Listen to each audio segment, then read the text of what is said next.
জুলাই ফাউন্ডেশনে তাদের সাথে যোগাযোগ করে বিষয়টা মীমাংসা করার জন্য। তাদের কাছ থেকে তার বিষয়টা কোনো সে বিচারও পায় না, কোনো আশ্বাসও পায় না। দীর্ঘদিন পরে সে আজকে মামলা করতে বাধ্য হয়েছে। আমরা মোট 10 জনের বিরুদ্ধে মামলাটা দায়ের করি আজকে। এরপরে তার মোবাইল চেক করে, ওই ফাউন্ডেশনের যারা কর্মকর্তা ছিল তারা তার মোবাইল চেক করে তার সাথে সে মানে আগে থাকতেই সে বিএনপি রাজনীতির সাথে সম্পৃক্ত ছিল। তার মোবাইল চেক করে বিএনপির বিভিন্ন সিনিয়র নেতাদের সাথে তার ছবি পায়।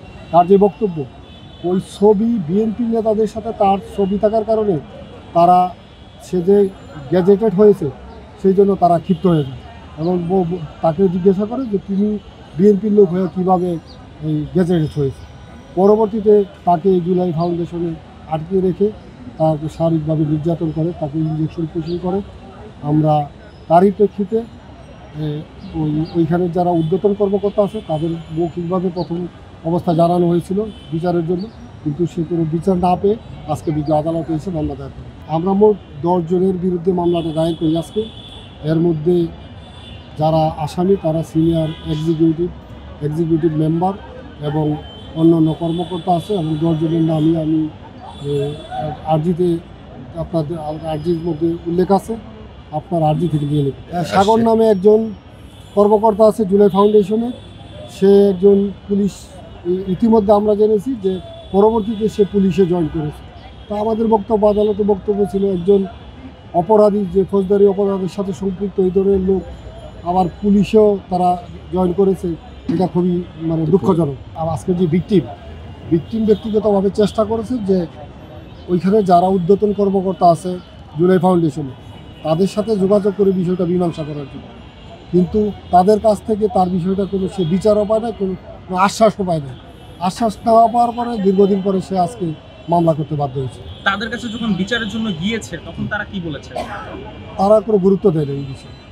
দেখেন, জুলাই ফাউন্ডেশন আজকে এই যে আজকের এই ভিকটিমকে যখন শারীরিকভাবে নির্যাতন করা হয়, আপনাদের এই মিডিয়ার মাধ্যমেই কিন্তু আমরা প্রথম জানতে পারছি যে তাকে শারীরিক নির্যাতন করা হয়েছে এবং সকল জাতীয় পত্রিকা, ইলেকট্রনিক্স মিডিয়া, প্রিন্ট মিডিয়ায় তার এই নির্যাতনের বিষয়টা এটা বর্ণনা আকারে আসছে।